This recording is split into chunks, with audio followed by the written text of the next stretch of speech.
Ahojte, v dnešnom videu vám ukážem náš úplne prvý foliovník, ako sme ho postavili.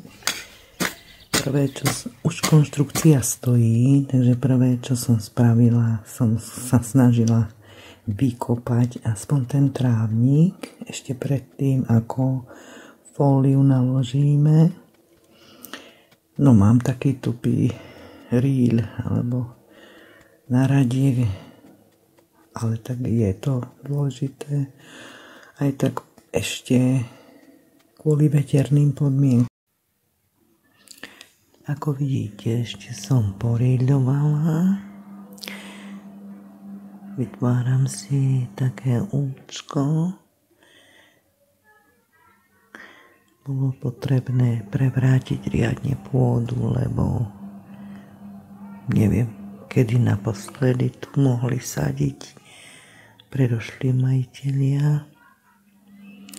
Ako riľovalo sa celkom v pohode. No a teraz začínam si vyznačovať tie jamky, tú cestičku, kde vlastne vyložím taký plech, účko. Nikde som to nenašla. Ako sa to robí, tak som to takto týmto rýlom trošku tak na... No a tu som spravila chybu. Vyznačujem si teraz cestičku, vlastne kam pôjde tá lata, ktorá, no pozri sa, a idem úplne krivo.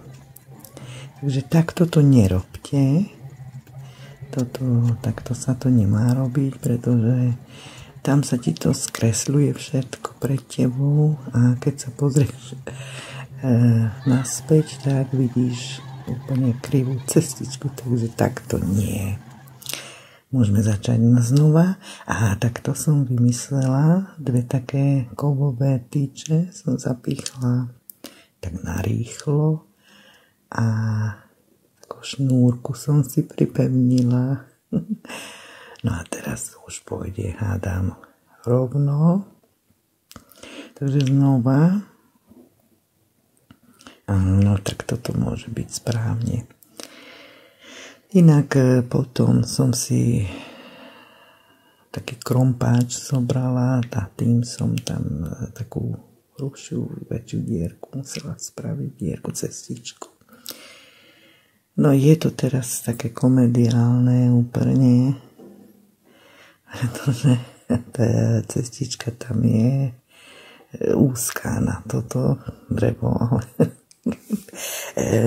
viete, ako to je na začiatku, tak no. Ale vravím, nikde som to nenašla, ako sa to robí a ako to špecialisti, ktorí už sú v tom zbehnutí, že ako to vytvárajú toto tu. No, tak potom nakoniec ma to už aj prestalo baviť, poviem úprimne. Taká horúčava bola tento deň a to máme len apríl. Takže tak nejako som ju tam vložila, tú latu. Pravím, potom som si ja zobrala krompáč a s tým už potom tú cestičku som lepšie vyznačila. Psa napríklad už odúčam už teraz, keď ešte nie je tam fólia, pretože keď aj budú dvierka rozipsované na fóliovníku, nechcem, aby tam behala naša Berli, takže no ešte trošku tam pribuchni. Takže tak. No a ešte takto, že už keď je to tam, tak nejako, pravím, začiatky sú ťažké, tak jasné, tak chápeme sa, všetko musí niekde začať, každý niekde začal, tak nejako, ja som to potom nespravila úplne do konca, vravím, lebo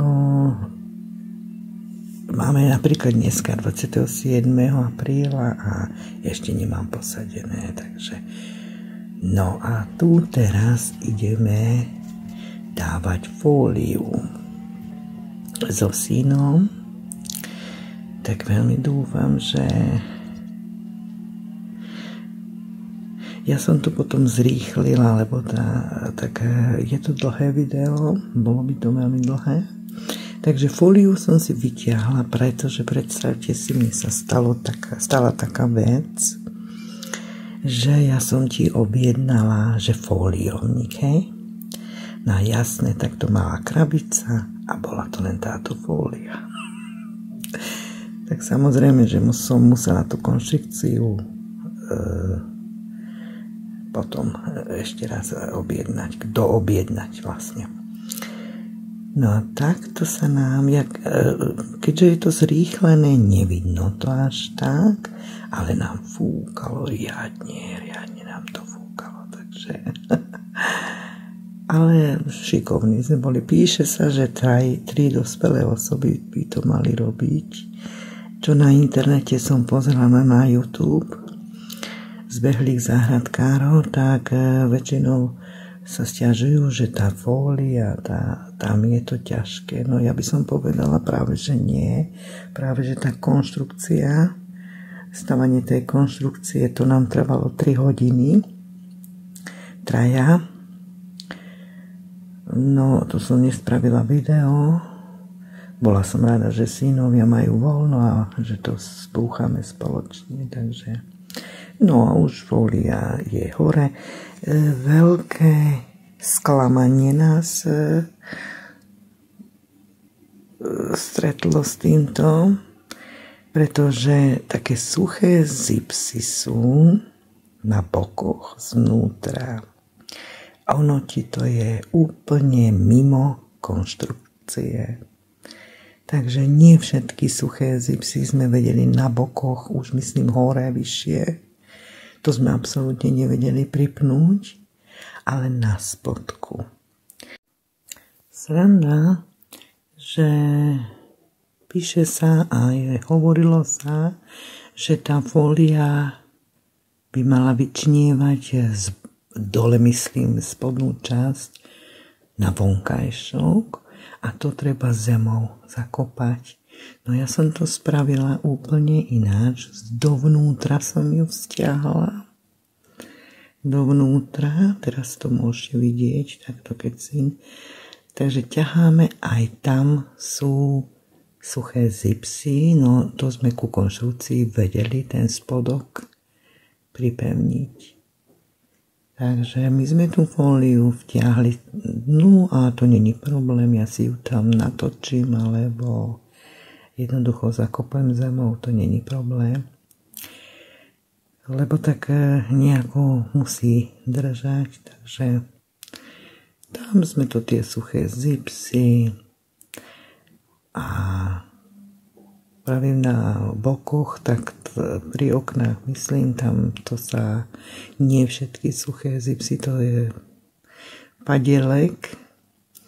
No neviem, za 100 € sme to kupovali. My sme si mysleli, že niečo už kvalitnejšie nám pošlú za tie peniaze. Nie je to lacná vec. Tak to kompletne to stojí 270 €. Takže, no ale hádam, že nám vráti niečo z financií. No a takto na bokoch, teraz už môžete vidieť kompletne.